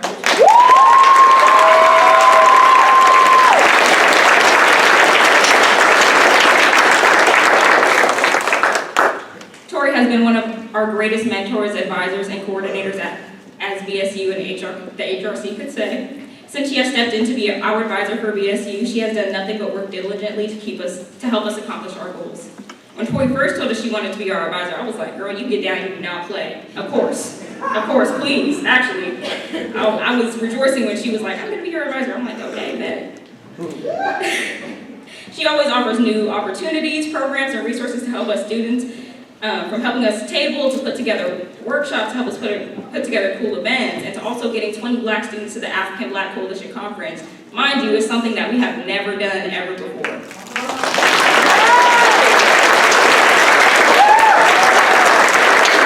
And it's something that we could never ever do without Tori. And she did it because it was important to her that we experience something great. Not only does she help us accomplish our goals, but she also accomplished her own goals, and because she held up her commitment to us Black students. Not to mention, we just love hanging out with her. Like, she's just cool. She's just a cool girl. Don't cry over there, because you're gonna make me start crying. That's really my girl, y'all. I love her so much. But from the HRC and also the BSU, we love you so much. So please give one more clap.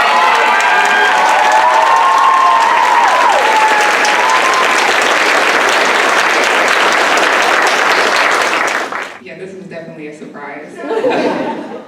I just want to thank, first God, and then I would say my dad and my mom for instilling everything that I am today. I would say that's definitely where my passion for action and social justice came from, is my dad. Also, Dr. Myrick, that was he still is the director for African Student Programs. He was also my residential director when I was an RA in college. And I want to say thank you to him because he definitely humbled me. And I remember doing my first bulletin board as an RA, and he told me to do it over because it wasn't up to standard. But more importantly, it wasn't up to the standard that he knew that I could produce. And that's something that I've always carried with me, just continue to push myself, and that's something that I definitely push them to do. And I feel like that's something that we don't receive a lot from as Black people, especially as Black students. And that's when you know someone really cares, is when they don't allow you to be mediocre, when they tell you to step up to the plate and be your best self. So thank you so much. Thank you to everyone who supports me, who's in meetings with me. The students, thank y'all for showing up. I think one thing I say all the time is, I got y'all, just show up. So thank y'all for showing up.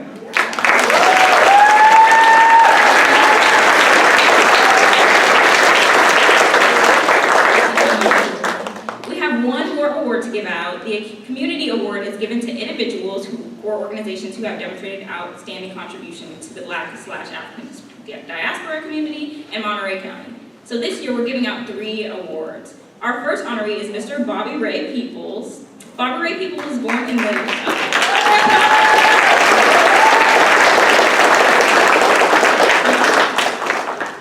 Bobby Ray Peoples, born to the late Annie D. Bryant Peoples, raised by his mother and stepfather, the late Phallus Peoples, from the state of Louisiana. Bobby attended the Grambling State University, where he served in the Grambling State University marching band. Okay, shout out marching band. Okay. Bobby was discovered to be a child prodigy at the age of 5, when one day he sat at his grandmother's old upright piano and just started playing a host of gospel songs from beginning to end. Okay, the Holy Ghost caught him, actually. Okay. Bobby moved to Oakland, California, where he helped assist playing the piano and organ at his grandparents' church. After marriage, Bobby moved to the Monterey Peninsula, where he joined and played as a musician at Bethel Missionary Baptist Church. Bobby and his wife, Marsha Peoples, and their family are currently members of Christian Memorial Tabernacle Incorporation Church of God in Christ in Pacific Grove, under the pastoral leadership of Dr. E. Samuel Gaskin Sr., where he has served as the chief musician and minister of music for over 40 years. Bobby Peoples is the father of Robrewers Peoples of Monroe, Louisiana, Tiffany Peoples, Shepherd of Orlando, Florida, Melody Noel Peoples of Atlanta, Georgia, Lamarcus Lewis, Philip Lewis, and Nicholas Nance of Salinas, California, Miss Barbara Ann Peoples-Smith of Gretna, Louisiana, and a host of grandchildren, great-grandchildren, nieces, nephews, aunts, uncles, cousins. So please welcome Mr. Bobby Peoples.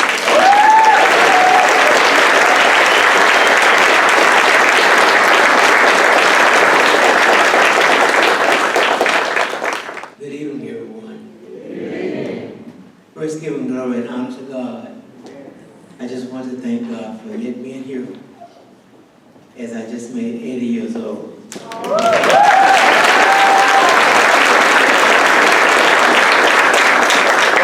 has brought me the last 3 years through heart attacks, strokes, broken hips, surgery, but thanks to God, I'm yet holding on. I want my wife to stand up. She's very shy. Would you have to stand up, Sister Diane? Because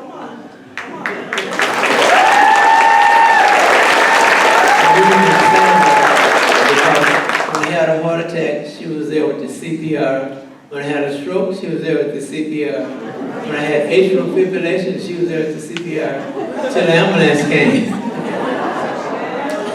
So again, I want to give her a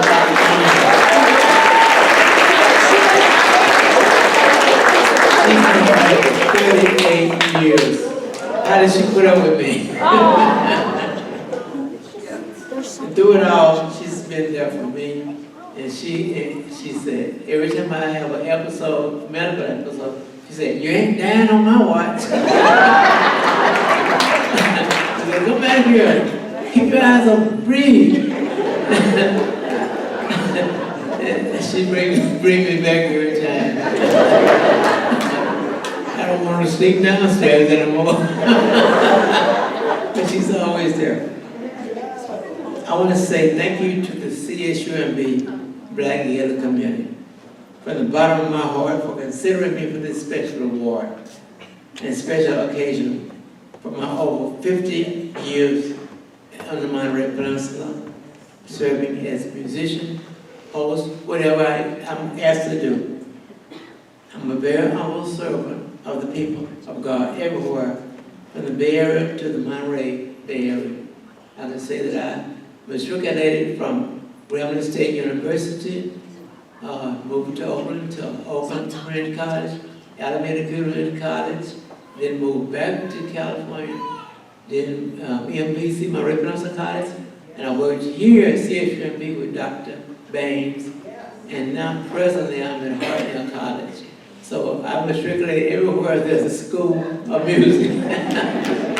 But God's been there all the while. Please continue to keep me in your prayers and thoughts. And once again, I say to the officers and members of the CSUMB Black Gala Committee, God bless you, and thank you.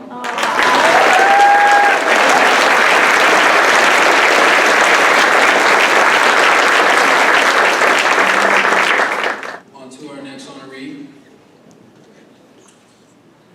Rosalind Green.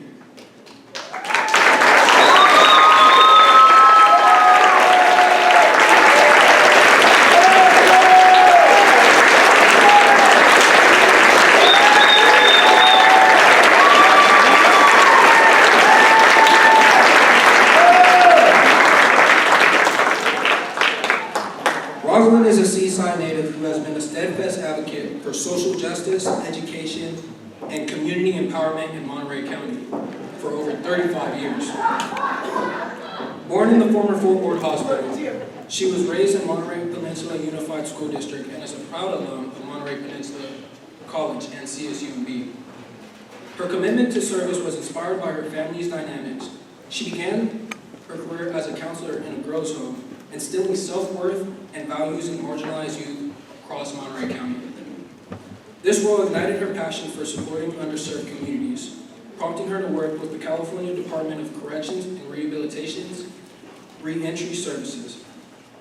Community advocacy groups, the Village Project, Inc., Building Healthy Communities, and Monterey County Supervisor's District for Office. In 2019, recognizing the need for a dedicated platform to address systematic racism and economic disparities, Rosalind founded the Monterey Black Caucus. Under her guidance, the Monterey County Black Caucus provided a safe space for Black residents to unpack, reflect, and build collective power, focusing on advocacy, policy engagement, and cultural preservation. The organization actively addresses issues such as educational equity, anti-Black racism, housing rights, and accessible healthcare. striving to ensure that Black residents are essential in shaping public priorities in Monterey County. Rosalind's dedication to the community service extends far beyond MCBC. She co-founded the Monterey County Black and Brown Solitary Coalition, fostering unity among communities of color to address shared challenges. Thank you, Rosalind.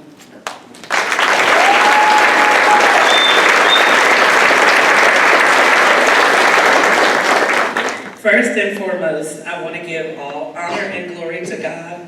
Without His grace, I wouldn't be standing here today, and I wouldn't have had the strength to do the work that I've done for so many years.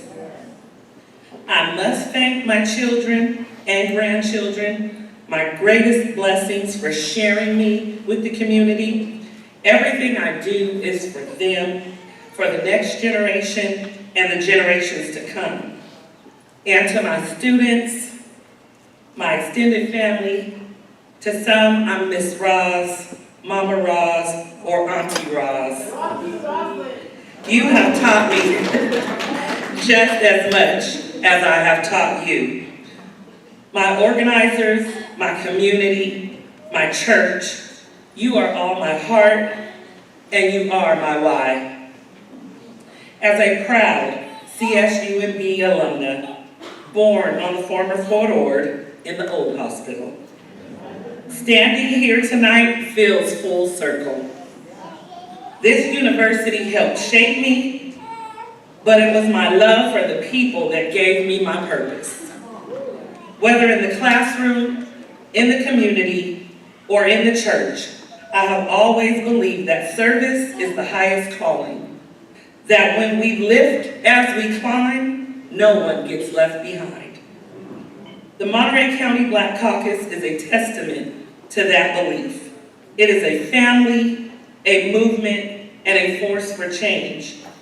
I have been at every Black Gala since it began, and every year I am reminded of the beauty, the brilliance, and the resilience of our people. Black joy, to our speaker, is not just a celebration.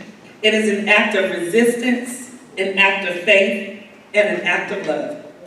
I wouldn't be who I am today if I didn't say the activist in me and the advocate and organizer in me wants to know after this event why we have condensed into this smaller place, although it is very beautiful. I love the Honor Student Union.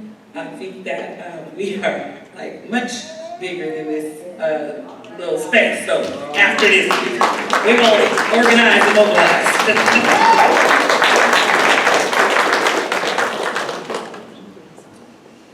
So this evening, as I stand here and lose my place in my notes,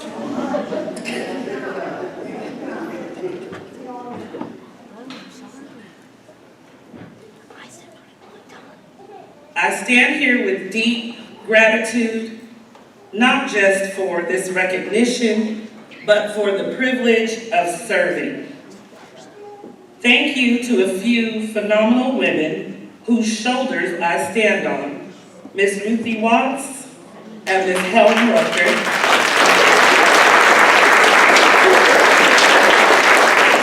To my family, will you stand? My children, almost everybody in the room is related.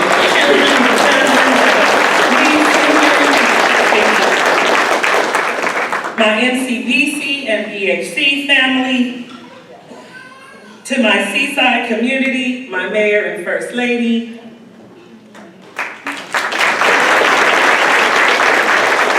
Monterey County, and all the boards that I serve on, to MPUSD, MPC, and CSUMB, all my education platforms. And I can't go without shouting out Dr. Brian Corpening and Dr. Vanessa Lopez Littleton.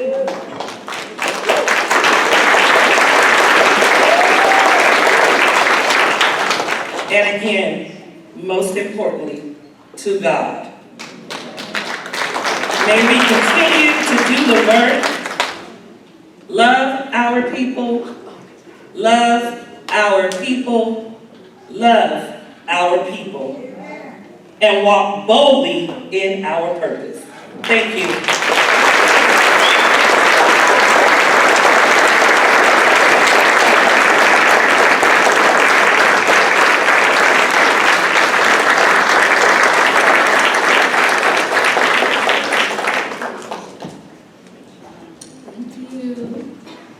To complete our award ceremony, we will be finishing by awarding a community organization that has been a pillar in our community.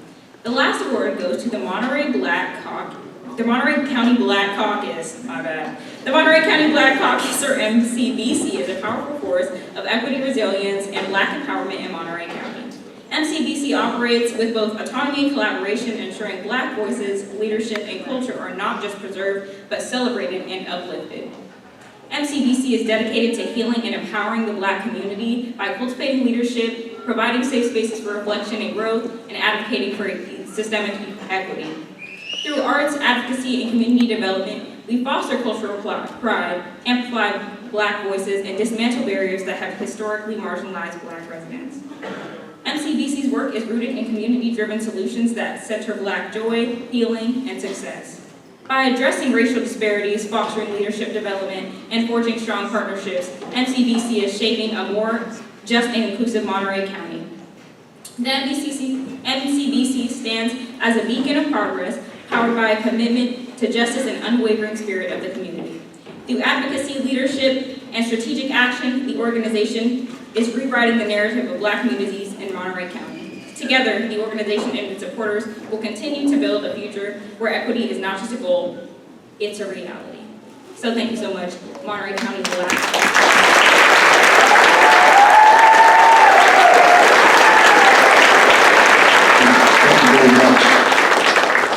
And after we just finished recognizing Rosalind, I was going to have her speak on behalf of the Monterey County Black Caucus, because without her, none of this would be possible.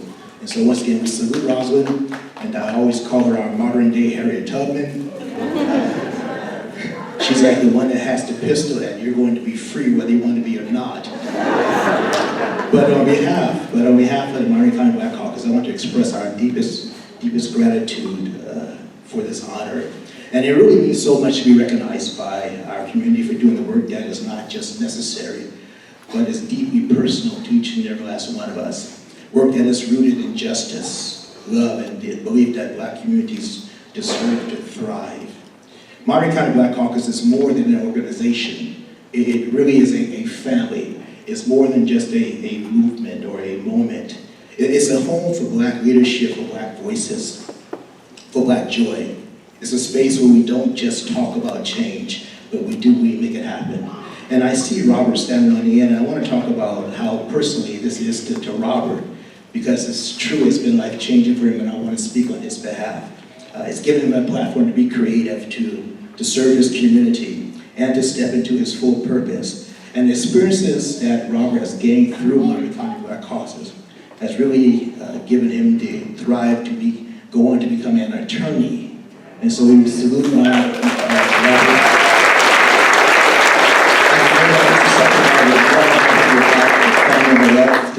Black Caucus. And that's really the power of organizing. It is the power of standing together. Monterey County Black Caucus is about making sure that we show up. It's not just in moments of struggle, but in moments of celebration.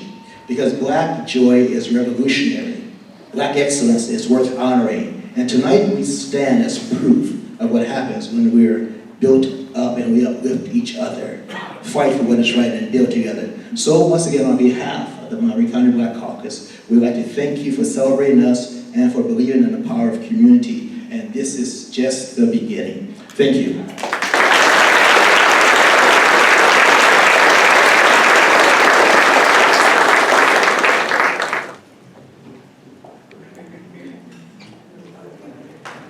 Let's give it up again to all of our award winners.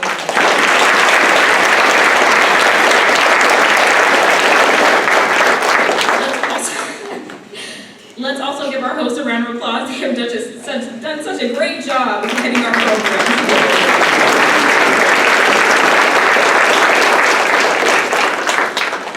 All right, so we're almost done with our program, but we would like to introduce a very special person. It is with great honor that we introduce our next speaker, Cal State Monterey Bay President Vanya Quinones.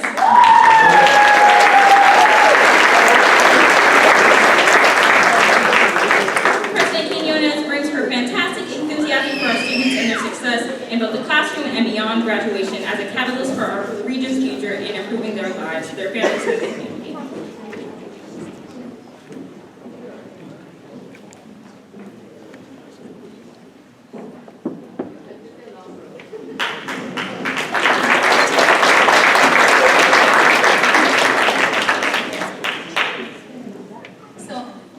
I have long remarks, but I'm just gonna talk from my heart because everybody's telling me I have 1 minute to do it. So,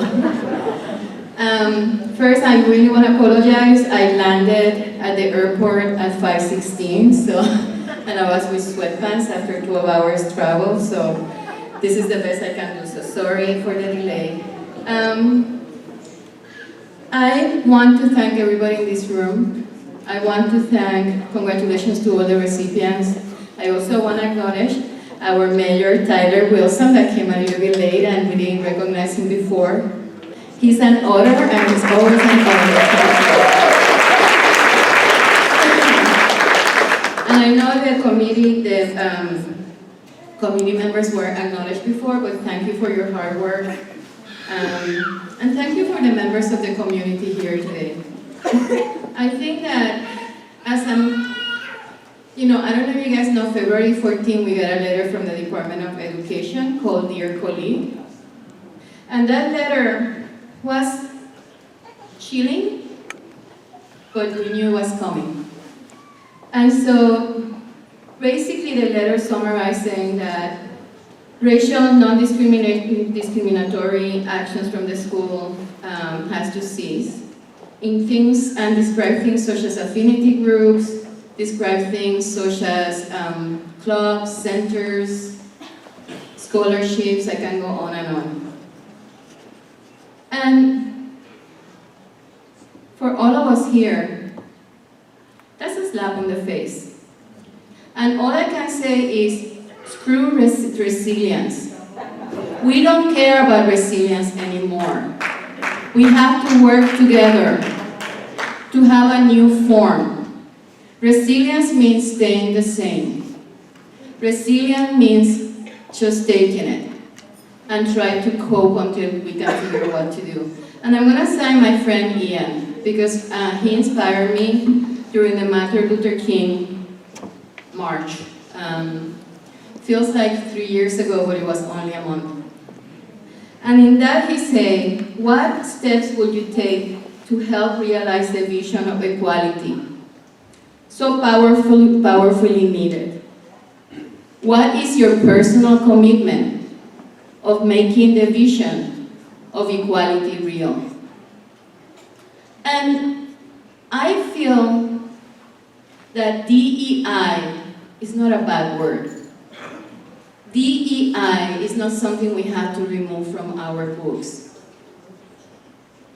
Each letter implies hard work from this university, from our students, from our staff, from our faculty, and from each of you members of my community and alumni. And so, screw resilience.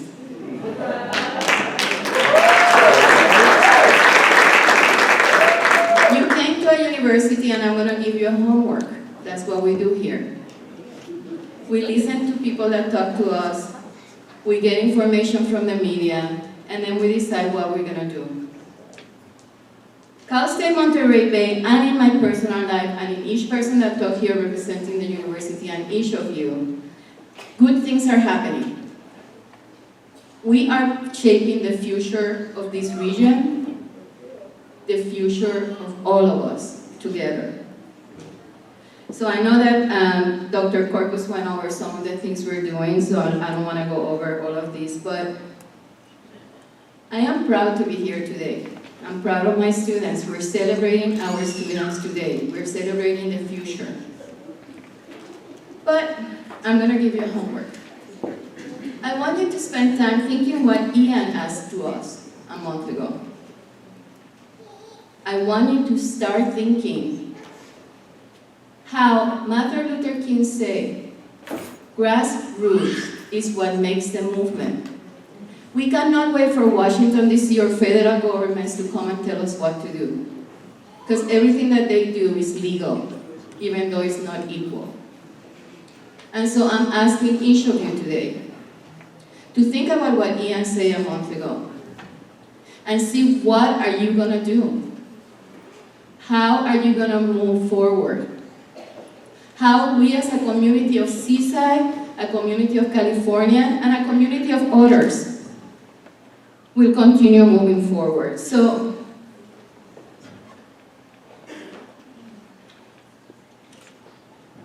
I am the example of what people call DEI. But I am not DEI. And you guys are not DEI. You have the value and the right to continue the education and move forward. So I'm talking to each of the students here. It's in your hands.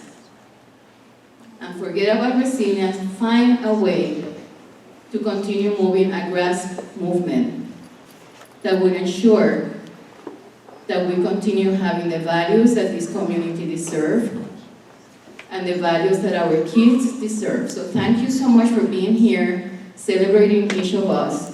And I hope that you have time to visit the campus later on. And thank you to everybody.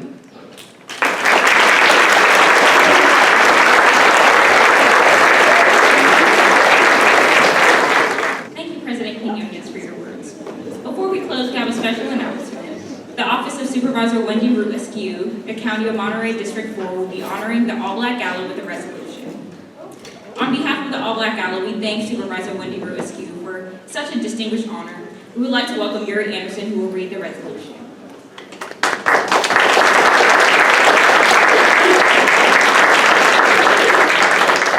So hi everyone, again my name is Yuri Anderson. I serve as Chief of Staff to Supervisor Wendy Root Askew. I'm also Chair of the Board of Monterey Peninsula College Board of Trustees. Let's say that.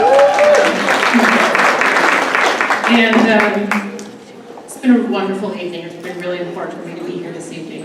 And I think the whereases in this resolution that the board prepared are really important because while all of us here in this room are aware of the Black Gala and the excellence and the beauty and the brilliance of this community, not everyone in Monterey County is. And this resolution before the Board of Supervisors says, hey, our Black community is strong and brilliant and excellent, and you should invest in it. So on behalf of the Board of Supervisors and all the residents thereof, we want to honor and appreciate the California State University Monterey Bay for all the contributions its Black Gala makes upon local communities to promote diversity, equity, and inclusion in Monterey County, as well as acknowledge the importance of such events in strengthening the cultural fabric of our community. It was adopted on the 18th day of February 2025, signed by all 5 county supervisors. So thank you everyone for being here. We also have a proclamation for Dr. Lord Patton Davis. To say thank you. There's nothing in this proclamation that you don't know about yourself, but what I'll say is it's so incredibly important that your work is what is informing student services within our universities, that your voice is informing how colleges are thinking about students and how we support them through their educational experiences. So thank you for sharing your life with us this evening, and thank you for the work that you do.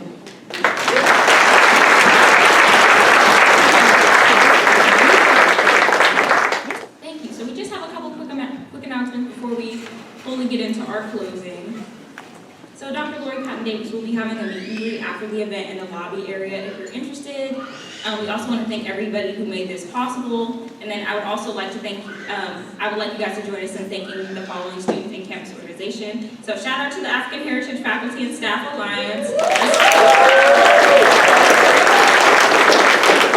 Associated Students, I don't know if y'all want to flag between every single one, but Associated Students, the the Helen Rucker Center for Black Excellence, Black Students United, the Center for Experiential Learning and Innovation, the Center for Teaching, Learning and Assessment, the Chevron Corporation, Mandela Mentorship Program, and to everyone who donated towards this event. Thank you.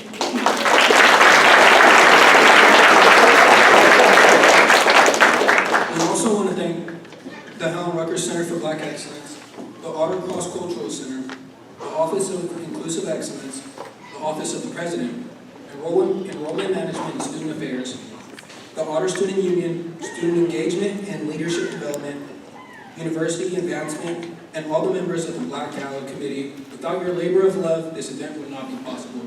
Thank you all so much.